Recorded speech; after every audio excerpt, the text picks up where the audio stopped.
رسميا دي تشكيلتي اللي هبدا بيها السيزون من اول السنه في الفانسي بريمير ليج. تقول له يا صاحبي والله انت مين عشان اخد رايك، ولا انت مين اصلا عشان تيجي يقول لي انت اللعيب ده حلو ولا وحش وتفكر فيه ولا ما تفكرش فيه؟ انت مين اصلا؟ اقول لك والله يا صاحبي انا ما بعملش حاجه، ولا جاي اقول لك تاخد رايي، ولا جاي اقول لك، انا جاي اقول لك شويه لعيبه ممكن تفكر فيهم.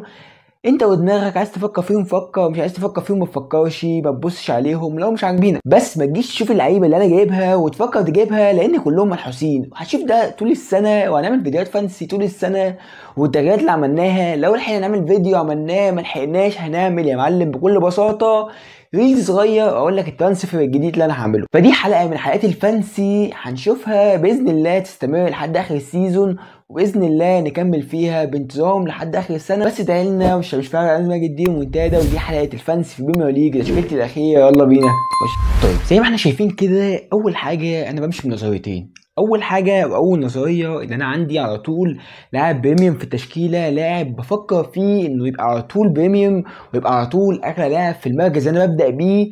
زي مثلا ما انا عندي في خط النص صلاح، هو اغلى خط نص موجود في اللعبه. المهاجمين واحده من اغلى المهاجمين الموجودين في اللعبه عندي في التشكيله، عشان اعرف اما احول من لاعب للاعب ما تبقاش صعبه وما تبقاش عايزه ترانسفير كتير واعمل ماينس فور كل جوله. تاني نظريه هو انا بخلي الدفاع وحارس المرمى هم اقل مدافعين او اقل بادجت بحطها في الدفاع وحارس المرمى، لان اول حاجه مش ضامن الكلين شيت على طول بيجي من المدافعين، ولا حراس المرمى ممكن يضيعوا كلين شيت وابقى خسرت فلوس كتير قوي في مركز انا مش ضامن فيه اي حاجه. يعني المهاجمين مثلا عندهم اسيستات، عندهم اجوان، وخط النص حتى ممكن ياخد بونص كمان ان هو ياخد كلين شيت او يقطع اجوان زي يا معلم ما شفناها في النظام الجديد او التحديث الجديد بتاع الفانسي. فبكل بساطه نخش على التشكيله. فانا بكل بساطه بادئ بحارسين مش غاليين قوي، بس يا معلم والله عندهم روتيشن. عندهم روتيشن ازاي؟ واحد عنده ماتش صعب، واحد عنده ماتش سهل، واحد عنده ماتش سهل، واحد عنده ماتش صعب، بيعملوا روتيشن مع بعض. هتلاقي واحد بيلعب ساندرلاند مثلا، واحد بيقابل سيتي، الجوله اللي بعديها واحد بيقابل بيرلي، وواحد بيقابل مثلا ليفربول. هما هتلاقي الروتيشن مع بعض، هما في كده الروتيشن مع بعض، هما بيغيروا الروتيشن ان انا اجيب واحد قعدوا دكه عشان التاني عنده ماتش سهل او العكس. انا بادئ حارسين مش غاليين زي بيتروفيتش بتاع بورنموث، اللي اعتقد بنسبه كبيره انه هيلعب اساسي. عندهمش حراس كبيره او ما عندهمش حراس اصلا، ما عندهمش الا بيتروفيتش اللي جاي من تشيلسي ودافعين فيه فلوس، فاكيد بيتروفيتش اساسي وموجود معاه في التشكيله لانه ماتشاته ماتش وماتش عامل بالظبط روتيشن مع كالهير. كالهير اللي كان عليه في حاله ليفربول وعايز يثبت نفسه وعايز يبان في القايمه وعايز يبان في التشكيله وعايز يبان ان انا طلعت من زين ليفربول عشان ابقى كالهير حارس الايرلندي اللي معتمدين عليه في ايرلندا. فكالهير بابا ونص موجود معاه في التشكيله وكان لازم يبدا معانا الموسم. يجي بعد كده خط الدفاع، وخط الدفاع قلت لك ما عنديش الا واحد بس اللي بريميوم زي كوكوريا. كوكوريا ب 6 مليون، لازم كان عندي كوكوريا في بدايه الموسم ولازم ابدا بكوكوريا. كوكوريا مساهماته الهجوميه حلوه قوي وشفناها مع تشيلسي، ومدرب تشيلسي ما اتغيرش زي ماريسكا، في كوكوريا ضامن اساسي في تشكيله تشيلسي. فاكيد كوكوريا بالنظام الهجومي اللي بيعمله وبيجيب اجوان وبيعمل اسيستات وموجود جوه ال 18 اكتر بكتير من جيم، فكوكوريا عنصر اساسي في تشيلسي، فاكيد عنصر اساسي في تشكيلتي.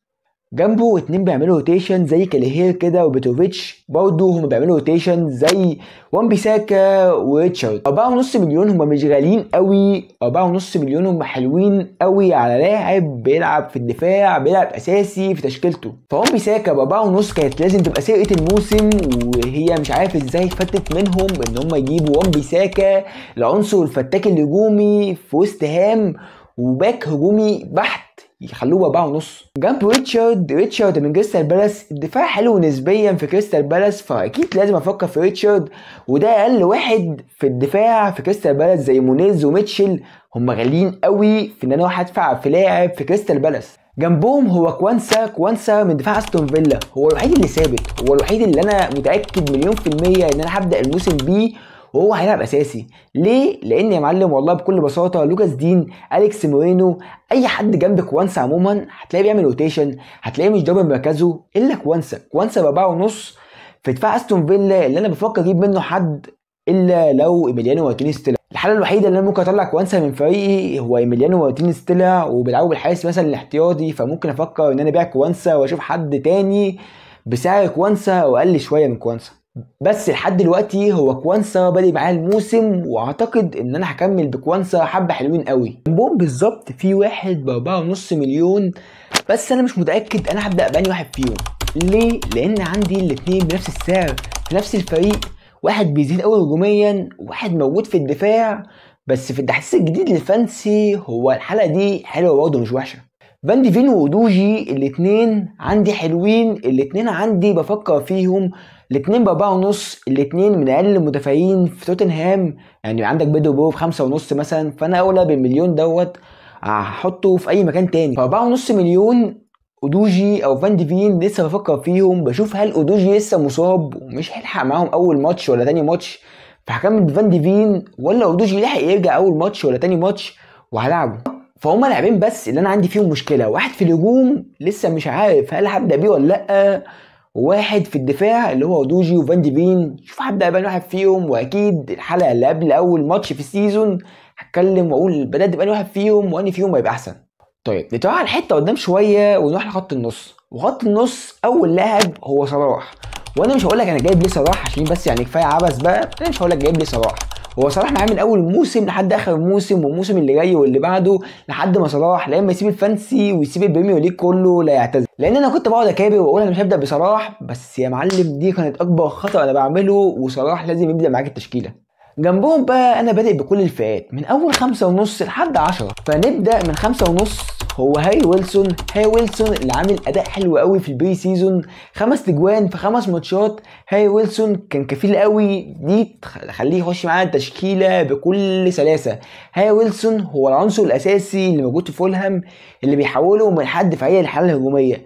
خطير، حلو، ممتاز، شويت من بره، اوتو حلوه، سريع، مهاري، وبيتمركز حلو، واساسي في فولهام ب5.5. فلا انا ممكن اجيبه جدا. جنبهم هو قدوس ب6.5، علينا مليون.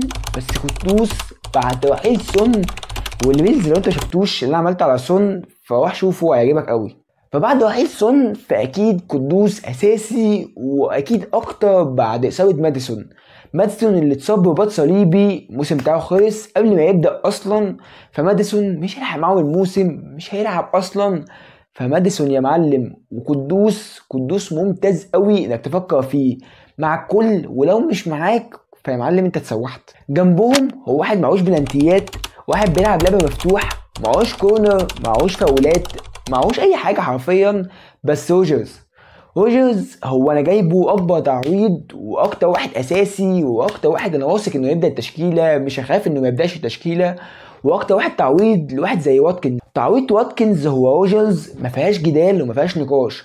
واتكنز هيلعب اساسي بس بديله، لان انا مش عارف اجيب واتكنز ليه، عشان هقول لك الحاله الهجوميه اللي عندي. فروجرز اكيد لازم تعمل تشكيله. روجرز حلو قوي ان يبدا معايا التشكيله، هسقف له واقول له برافو يا معلم وشابوه، وهتبدا معايا التشكيله مستريحه. ماتشات روجرز مش صعبه، ماتشات روجرز مش سهله برضه، حاجه في المتوسط، حاجه انا افكر فيه، حاجه اضمنه جدا. وب7 مليون هو مش غالي مع اللعيبه الغاليه ولا رخيص مع اللعيبه الرخيصه قوي. بس روجرز انا يا معلم حاطط فلوس في لاعب عارف انه اكيد هيجيب لي الفلوس، عارف ان بفتح كده اشوف النوتيفيكيشن اكيد هلاقي في الماتش روجرز عامل جون يعمل اسيست، الفلوس دي هتحلل وش. اخر لاعب هو انا جايبه عشان البلانتيات، عشان الفورمه اللي الفريق فيها، عشان ان هو اكتر لاعب مضمون في الفريق، اكتر واحد انا واثق انه لاعب اساسي، اكتر واحد يعني مفيش وينج موجود في تشيلسي دلوقتي هيلعب، وكل بالمر ممكن يقعد دكه. يعني مثلا كنت بفكر في وقت من الاوقات في نيتو، بس ده يعني استيفاو لما جه اعتقد نيتو مش هيلعب اساسي. عندك الناحيه التانية كميه لعيبه الناحيه التانية بتلعب، بس اعتقد برضو ان مفيش واحد فيهم ده من مكانه. بس تعالى كده شوف بالمر مضمون 100%. بالمر لازم يبدا التشكيله ولازم يكون معاك لانه مع ناس كتير، فهو لو مش معاك برضه فانت يا اما هتعلى قوي وتجيب لاعب يفير ومش معاك كل، يا اما هتنزل قوي لان بالمر هيمسك البيك ويفير قوي. بس يعني حاجه كده تاخدها على جنب، هو بالمر السيزون اللي فات معظمه ما كانش حلو، وكاس العالم للانديه اللي هم كسبوه هو مفير قوي في اخر ماتش، هو طول كاس عالم هو مش احسن لاعب. فبالمر لو عايز تجيبه فانت مش هتركب مع الناس اللي راكبه القطر رايحه، لا اما لو مش عايز تجيبه فانت خدت ريسك، وهو ريسك يا تكسبه. اخر خط عندي هو خط الهجوم. زي ما انت شايف كده بكل بساطه انا جايب كيوكيريس، جايب ويلبك، وجايب سولانكي. اتنين معاهم بلانتيات وواحد لسه بنشوف هل هبدا بيه اصلا ولا لا. نبدا باللي انا بقول لك هبدا بيه ولا لا. كيوكيريس، انا عندي مشكله ان انا ابدا بكيوكيريس وبفكر ابدله بوود. فرق ما بينهم في السعر، وهخلي برضه فلوس كيوكيريس معايا ومش هحطها في البنك وهخليها معايا. بس انا مش عارف لسه هبدا بكيوكيريس ولا لا. كيوكيريس ب9 مليون في ارسنال، انا مش عارف مستوى ارسنال عامل ازاي. بلس عليها انا مش عارف اصلا هل هو هيبدا اساسي ولا لا. سيبك من ده كله، هل كيوكيريس هيتاقلم مع الفريق ولا لا؟ طب يا معلم والله سيبك من ده كله بقى خالص بقى، سيبك من الدنيا دي. هل ماتشات ارسنال سهله؟ لا. فكيوكيريس عنده اول 3 ماتشات يونايتد وليفربول بس، دي تخليني اتقفل من كيوكيريس حبه حلوين واروح لوود اللي هو خصم منه في السعر. ماتشاته حلوه، نوتنجهام حلوه ومعاه بلانتيات. فانا لسه بفكر لحد من هنا لحد اول ماتش في الفانسي هل اجيب كيوكيريس اصلا ولا افكس واروح اجيب وود والعب بيه شويه لحد ما ماتشات ارسنال تحلو واشوف مستوى كيوكيريس مع ارسنال هيبقى حلو ولا لا. دي يعني سولانكي اللي يا معلم شفنا فرانك او توماس فرانك ازاي حلو قوي، وخلى ويسا خلاه من التوب فورم قوي او اعلى مستوياته معاه. ويسا، تخيل ان ويسا كان واحد من اهم اللعيبه في بيرنفورد السنه اللي فاتت مع توماس فرانك. فطريقه لعب توماس فرانك هتليق قوي مع سولانكي اللي برضه بعد اخوك سون ده حل مشاكل كتير قوي في توتنهام. بعد اخوك سون فاكيد سولانكي معاه بلانتيات، واكيد سولانكي ضامن مكانه في التشكيله لان مفيش الا هو. هتقول لي بقى ماتيس تيل والناس دي، صباح الفل قوي يعني. يا معلم صباح الفل، فوقك من الدنيا دي. سولانكي اساسي مع توماس فرانك بنسبه 95% ولا 99%. هو سولانكي اساسي، وسولانكي هيفير قوي، وهنشوف سولانكي بورنموث تاني اكيد مع توماس فرانك. فسولانكي معاه بلانتيات سعره مش عالي قوي اعتقد، او متوقع ليه التألق بنسبه كبيره. فاعتقد ان سولانكي هيبقى معاه تشكيله بلا جدال. واحد هو بعد جواو بيدو ما مشي فويلبك اكيد معاه بلانتيات، ويلبك ده من مكانه لان مفيش الا هو حرفيا. فانا اكيد هبدا ويلبك اللي عامل يا معلم. ويلبك اصلا تخيل هو وجواو بيدو كانوا بيتخانقوا على مين يبقى موجود معاهم في التشكيله الاساسيه ومين يا معلم والله يبدا الموسم، وانا كنت بختار ويلبك. فتخيل بعد ما جواو بيدو مشي ويلبك لوحده، فيعني لولا الاصابات اعتقد ان انا ويلبك هنهي بيه السيزون زي ما بدات بيه السيزون. في الاخر دي تشكيلتي، ودي تشكيله اللي بنسبه كبيره بنسبه 95% باستثناء اللاعبين اللي قلت لك عليهم فان ديفين وكيوكيريس هبدا بيها السيزون. قول لي رايك في التشكيله، وقول لي هل في حد افكر فيه قبل ما ابدا السيزون ولا لا. عشان مش فارق قلبي اجيب دي منتدى، ودي حلقه فانسي وبدايه السيزون في البريمير ليج. يلا بينا، سلام.